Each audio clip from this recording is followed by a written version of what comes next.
Okay, so in front of me, you were looking at the Shocker HD hitch. This is an air ride towing hitch. Big airbag right here. This is their heavy duty version, which means it can support 2,000 pounds of vertical tongue weight and 20,000 pounds worth of towing capacity.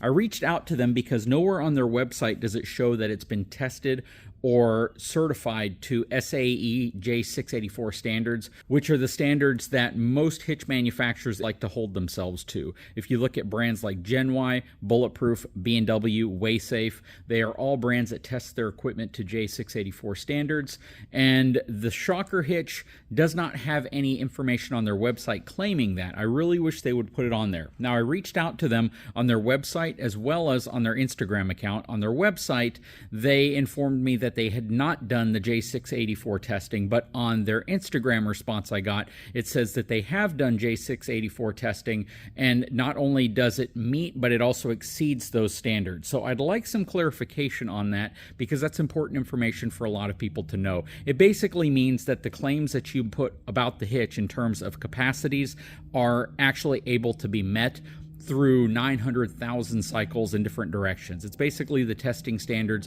that, again, most of your quality, reputable hitches hold themselves accountable to.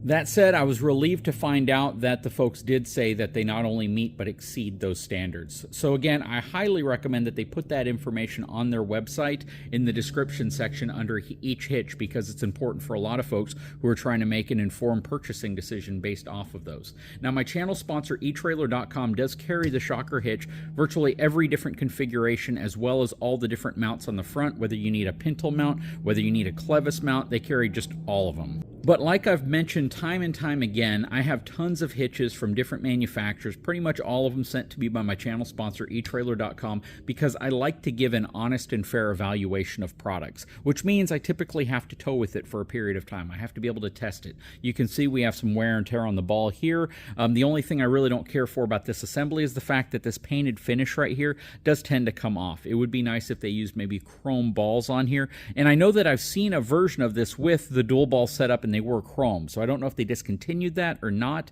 but this one came with the silver ball head assembly. Now, everything I have ever read about this product gives it really glowing reviews. There's really only one comment that I received, and it was actually an email string that I've communicated with the owner of the Shocker hitch, and he said he didn't really care for the experience. He felt as if it was actually creating kind of a weird banging feel when he would slow down or go over bumps. I think that's what he said. I'd have to go back and read his email exactly. But he worked with the folks over at Shocker, and I believe they took care of him. They got him out of his hitch because he didn't prefer it. But every other comment, every other review, everything I've ever seen about this product gives it really glowing reviews, aside from that one user. And again, it may not be perfect for everybody, and in his case, it wasn't perfect for him.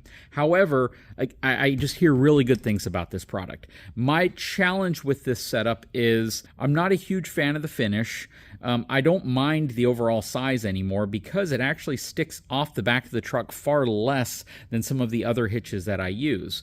I like the overall construction. You can definitely tell the welds, the materials, everything is top-notch on this thing. The concern I feel I would run into with this product, and one that people have definitely echoed, is the fact that you have to dial in the air every time you're going to hitch a trailer to it. So what I'm trying to figure out is a more convenient way of doing that. And I picked up this little portable battery-powered Madari air compressor off of Amazon. It was super affordable in an attempt to find the most convenient way of managing air in this airbag, whether or not I'm going to be carrying a heavy load or a light load. Now, what I think most people would do, and if you are the owner of a Shocker hitch, let me know if this is what you do, is you keep enough air in here to maintain this bushing contact right here, because that's what the instructions are. You hitch a trailer up to it, you add air through the Schrader valve right here, you inflate it until this part touches like that, and then you're in good shape. You're ready to go. You may want to come back and check it occasionally, but adding air just so this bushing right here is compressed between these two pieces of steel is ultimately what you're trying to do. And you can see when I push this up, the shank moves, which means as I apply vertical downward pressure to the ball, it's going to want to compress the airbag, and it's going to create that gap right here. So whenever you hitch up, That's the weight you want to use to add air to compress this back. The challenge with this is when you're dealing with trailers with different coupler weights. So when I have 1,000 pounds on here, it's going to compress the airbag. I'll have to add more air to it. But if I only have 500 pounds on here, well, I'll have to let air out to get the ideal positioning. And I think what a lot of people likely do is find a happy medium of where this needs to be when they're not towing. So if they do have to tow something, they're not going to have that gap there, or they don't have to pull out the air compressor every single time. Now, on the frequently asked questions section of Shocker, or maybe their information section, I read it, they basically claim that you don't really have to have any air in this bag for you to be able to use this hitch. They've said that if this thing is completely empty of air, you're not going to have the smoothest towing experience. There could be some movement up here, but you're not going to harm anything. And I'd love for someone from Shocker to come on, or even a user of this hitch, to confirm that. But ideally, if you want to really get the best use out of this hitch, you want to have air inside of here so this is being compressed, and maybe add a little bit of extra air so it compresses a little bit more if you know you're going to be towing a trailer.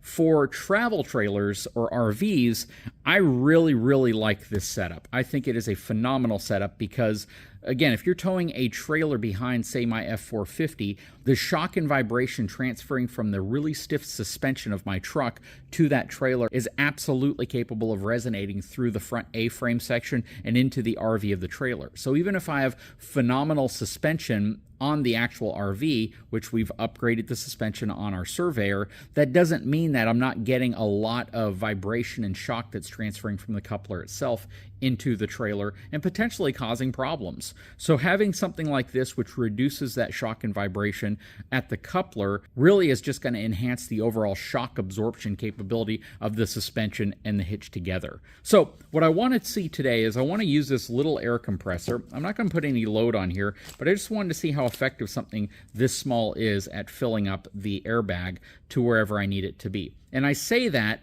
because I know that my Milwaukee, my M18 that I carry around with me, my big portable air compressor, has no problem doing that. I know that my DeWalt is not going to have any problem doing that. But if I want something I can keep in the door, something I can keep in my center console, this might be a more practical solution if all I'm trying to do is get to, 30 to 50 to 60 PSI, depending on the load. So we're going to hook this in the back here. And again, I picked this up super cheap. It was like $60, I think, maybe less than that. I can't recall, but it was well under $100 on Amazon. I'm going to take my Schrader valve off right here. Go ahead and thread that on. I'm going to go ahead and power my air compressor on. And I don't specifically know where I want to inflate this up to yet. So I'm just going to set it kind of high. Let's just set it at 50. When we did the hitch evaluation, that's essentially where we were at. So we have presets on here, which is kind of interesting. 50 PSI for a vehicle, 40 PSI for a motorcycle, 38 PSI for a bicycle, and a basketball 8 PSI, so that's kind of interesting. So now what we want to do is actually turn this thing on. So let's set this for 50. Just start inflating pretty quickly. Like that. I'm going to overinflate it a little bit. Okay, so the airbag is nice and inflated now. The bushing is compressed really well. That's good. So we're in a good position right now, and this thing filled it up very quickly. I really didn't use hardly any power off of it, and this is a great low-cost way of just being able to add air to this when you want to add air to it. I think a quicker way of letting air out, because what a lot of people do is they'll take the valve off right here, they'll find something pointy, and they'll just push the center of the Schrader valve in, which will release the air. Give you an example of that.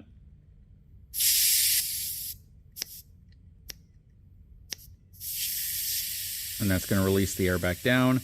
You should see this pivot away here in a second, and a gap come back. There you go. So what I want to do here, real quick, I'm going to add air to it. This thing's pretty dang quiet, too.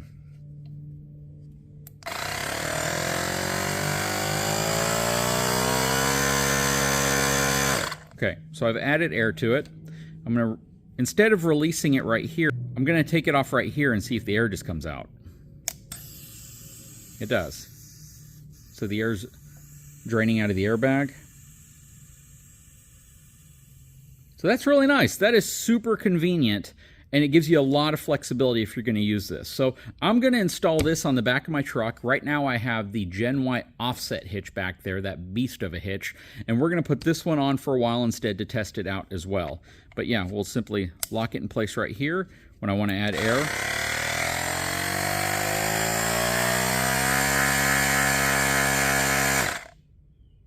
There we go. It says it's at 4 psi, but this is just going to be a really good way of quickly adding air to the airbag in here so I can compress the bushing. And if I need to make any adjustments to it, it makes it really easy. Again, I can simply disconnect that from the end to let air out.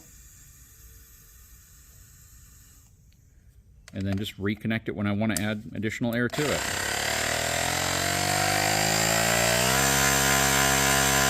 Hit this a little higher than we had it earlier.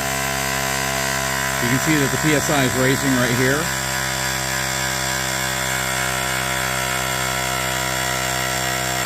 So I'm going to turn it off for the moment.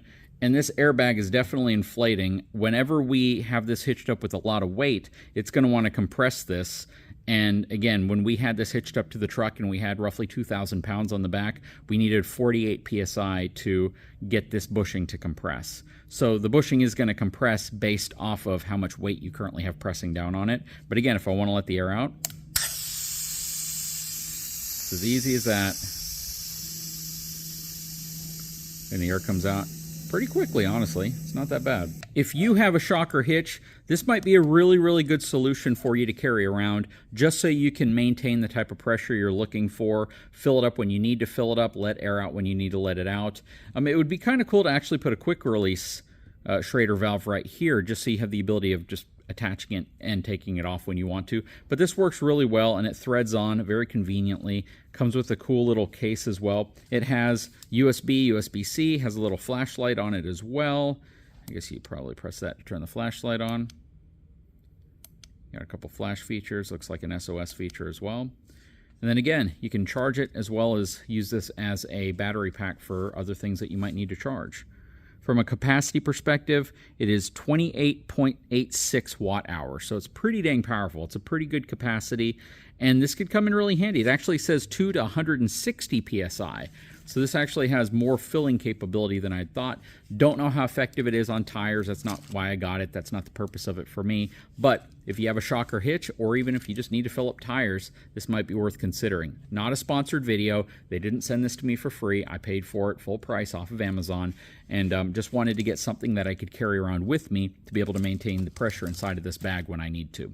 Anyways, guys, I will put a link in the video. If you're not familiar with the Shocker brand of hitch, this could be a really good option for those of you trying to reduce the amount of shock that transfers from your trailer to your truck, or your truck to your trailer whenever you're towing. Probably a great idea for those of you who have a RV that you need to tow and you want to try to reduce some of that shock. It's not terribly expensive for what it is.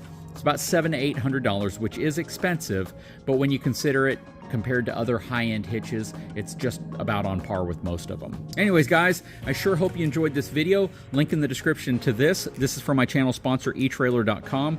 They have several different versions of it with several different shank sizes, as well as different drops and raises and different ball head assemblies in case you need to go a little higher or a little lower. But phenomenal product, really, really cool, and we'll probably be testing this out for a while. Anyways, guys, if you haven't had a chance, please take a moment, subscribe to the channel, give me a thumbs up. We'll talk to you again very soon.